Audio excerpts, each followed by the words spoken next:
Hello there, music teacher friends. This is me, Christina Whitlock, welcoming you to episode number 68 of the Beyond Measure podcast. I am so happy that you chose to show up today. As you probably know by now, my goal with this little show is to help you feel like you have access to a friend in the profession anytime you need one. That's why I call myself your anytime piano teacher friend. My oldest daughter is in a program at school where they began studying the Latin language in 4th grade. So one of her words on the very first test was symbiotic. The definition she was required to know was good for both or mutually beneficial. She seemed to really struggle with that one at first. So, like any good music teacher parent, I helped her put those definitions to music. So we would sing together. Symbiotic, good for both, mutually beneficial, it's symbiotic. All right, so that is not the best ever text setting to the Hallelujah chorus, but it worked. It worked so well, in fact, that we both still sing it to each other as a joke sometimes. And this is like several years later. By the way, my apologies if that song gets stuck in your head this week, because it definitely tends to stick in mine once I think about it. And probably due to the way that little ditty would play on repeat through my mind, it was about that time when I had one of the most important aha moments of my teaching career. See, at least in the circles I've traveled, I always sensed some kind of like power struggle between studio teachers and their families. I kind of felt like some teachers approached their studios as though they were basically servants to their student families. You know, they'd bend over backwards for every request, and they would put up with all kinds of questionable treatment. I mean, you get the idea. You know, doing whatever is necessary to keep those students happy. I feel like all of us carry at least a few of those stories with us. I mean, just a few years ago, long after I knew better, by the way, I found myself trying to appease an angry parent by offering to cancel my church choir practice just so I could accommodate a makeup lesson for her daughter, when I don't even give makeup lessons. I cringe today, still even thinking about it. I mean, there are just some people who are really tough to stand your ground with, right? After all, they are the ones paying. I mean, the customer is always right, aren't they? Well, I've also always felt as though there were other teachers who took very much the opposite approach. You know, the customer wasn't always right. In fact, the customer was lucky to be part of the studio. Of course, these were typically teachers who had earned their stripes, so to speak, and treated studio families however they pleased. These teachers never made exceptions. They would tell families, essentially, you know, it's my way or the highway. I remember talking to this teacher at an MTNA gathering who told me that when a student signed on to her studio, the spot they took was theirs until they graduated. Meaning that if a first grader began his studies with a 5:00 p.m. lesson on Mondays, that was his spot until he graduated high school. As in, no exceptions, no trades, no nothing. She was very no nonsense about this. That same teacher also told me her husband patrolled the aisles during her studio recitals to make sure that parents were not playing on their cell phones. She even told me that she locked the back door of the recital hall so that no one could sneak out early. I promise I'm not making this up. And the interesting thing is, she was really successful in what she did. She was very in demand as a teacher. And I mean, she put her kids through medical school on her teaching income. So her methods may seem extreme to some, but I mean, they were hers and they worked for her. And here's the thing. I've said it a million times. I just love sitting back and observing this kind of stuff. It is endlessly fascinating to me to see how teachers approach their studios and their relationships. I will rarely stake my claim on what is right or what is wrong. I mean, that's just not my angle here. That's not what this podcast is for. I just like observing it and then trying to analyze what is working and what is not. So, I had been taking mental notes on all these different approaches to studio teaching for many years, and I just couldn't help but wonder which way was better. In other words, in our studios, who works for whom? Well, when my daughter and I hatched that little riff on the Hallelujah chorus, symbiotic, good for both, mutually beneficial, it's symbiotic. Something clicked inside my head with that silly little song. That is what we should be aiming for as studio teachers.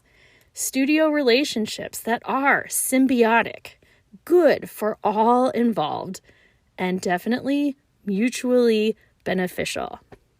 And, like, hooray for me, I realized that was exactly the kind of studio I had built. And I absolutely 100% believe that this is why I hold the high student retention rates that I do. I make symbiotic relationships a very high priority. I want my studio families to see the benefits that I bring to their lives, and I want them to see them very clearly.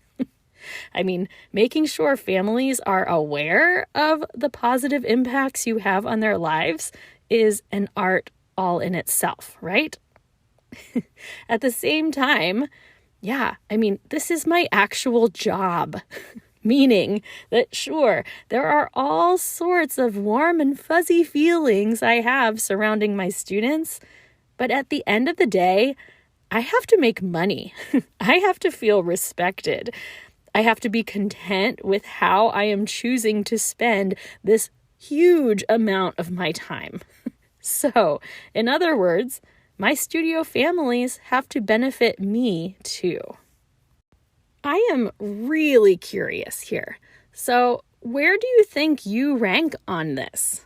Like, if I were to ask you to rate who works for whom, like on a 10-point scale, where 1 signified I work for my students, and 10 was, hey, my students work for me, like, where would you rank yourself? Would it be square in the middle at a 5? Or would you lean a little more into one side than another, like a 4 or a 7? I mean, what would you rate yourself? I just think this is a really interesting reflection on how you view the dynamics in your studio. And again, I'm not here to say what is right or wrong. I'm just curious about it all. Another context for this same question involves your interview and onboarding process for a new student. I am a huge fan of the initial student interview.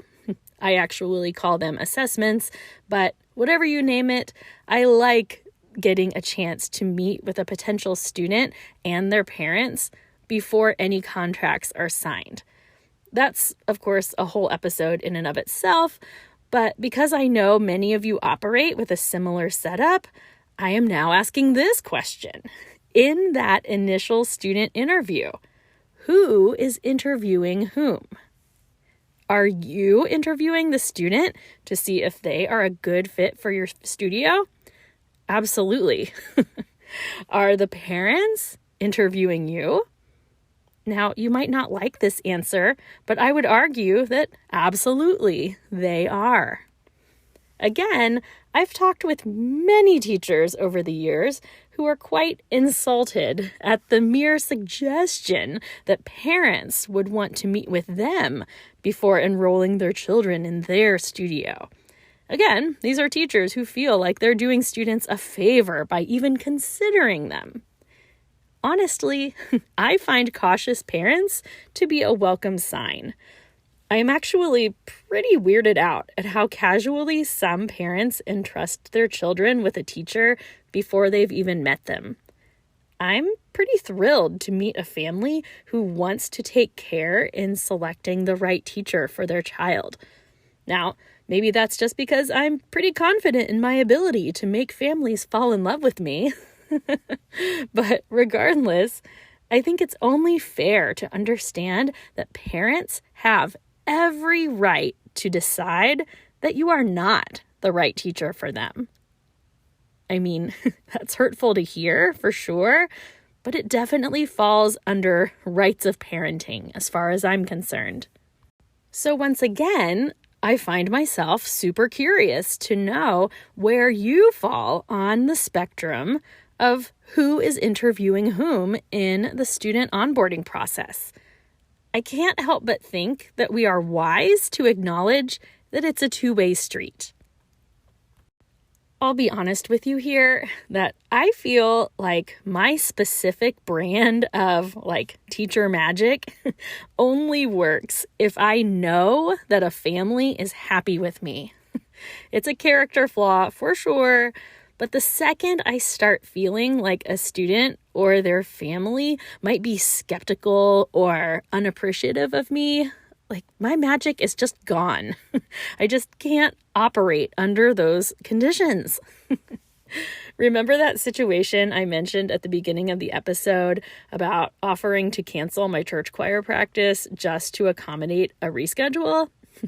Well, that parent ended up flying so far off the handle at me, despite my extreme efforts to please her, that I had to cut ties with a student that I dearly, dearly loved.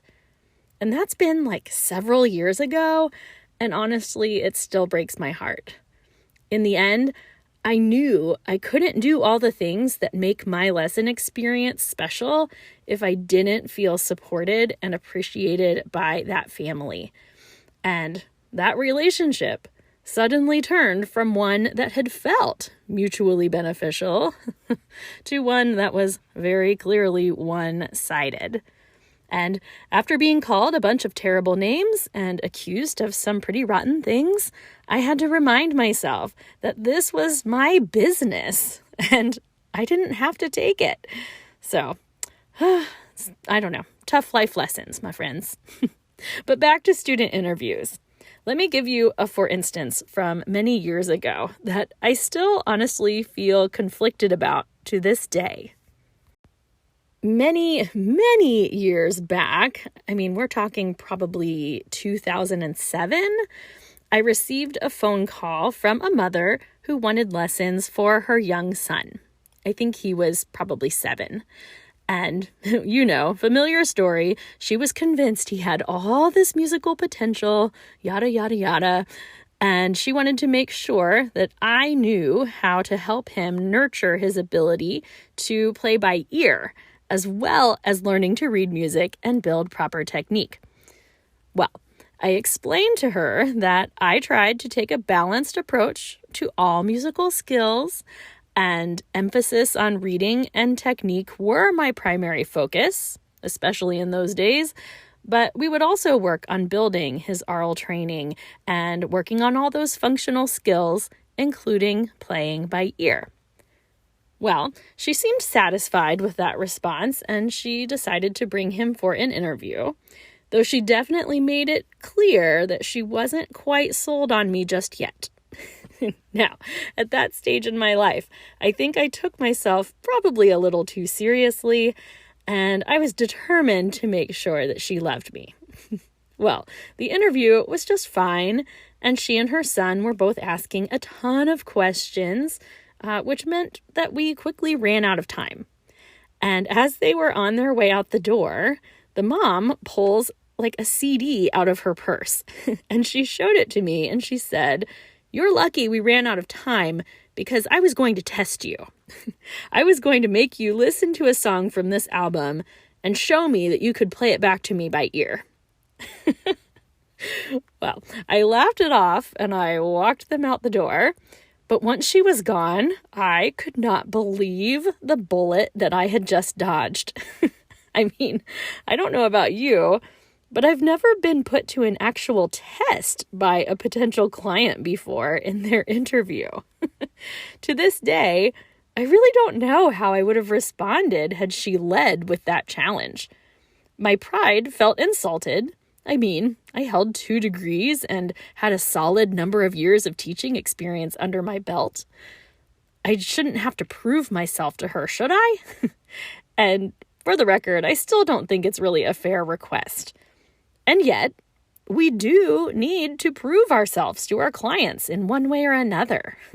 I guess it's just a matter of doing that on our own terms in ways that we feel comfortable. I don't know. It's just an interesting dilemma, right?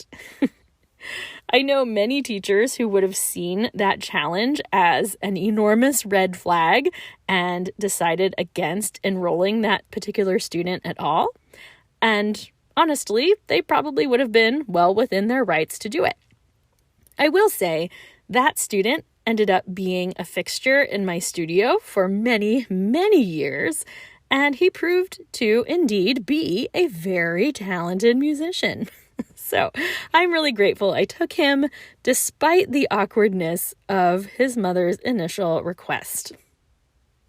So friends, that was a lot of story time today, but I hope I've given you an opportunity to consider how symbiotic, how mutually beneficial, how good for everyone your studio relationships are. If you feel a struggle for power on either side of this situation, I would simply suggest to you that there's a better way.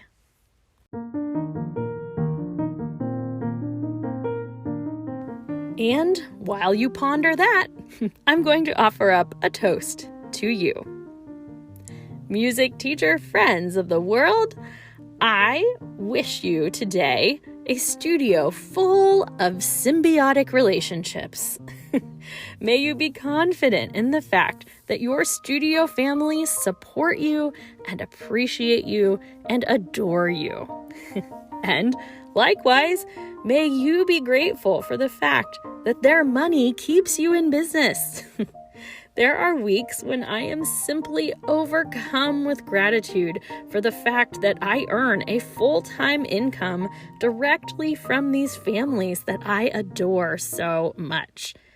And to be sure, I work really hard for it. I know I earn it.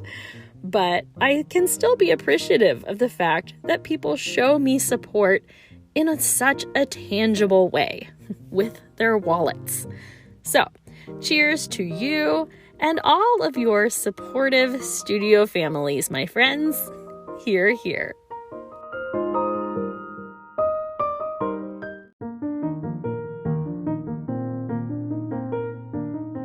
And that's episode 68 for you. As always, I hope it's given you something to think about and some assurance that no matter what side you're on here, I've been there. It's a new month, which means it's a great time to jump into my Patreon community, friends. If you are not aware, I release a bonus video on my Patreon site each month, as well as host a private Zoom chat for subscribers at the end of each month. We are scheduling this month's chat this week, so now is the best time to join so we can do our best to find a time where we can include you. $13 gets you access to that Zoom invite as well as the bonus video. And if you just want to contribute to my virtual tip jar, well, you can do that with a $6 contribution as well. Go ahead and sign up at patreon.com/beyondmeasurepodcast, or check out the link in the show notes. please make sure you are following Beyond Measure Podcast on Facebook and on Instagram. And also know that you can email me anytime you want at beyondmeasurepodcast@gmail.com. So that's it for now, my friends. Onward and upward toward those symbiotic relationships, yeah? I hope life is kind to you this week. Let's talk again soon.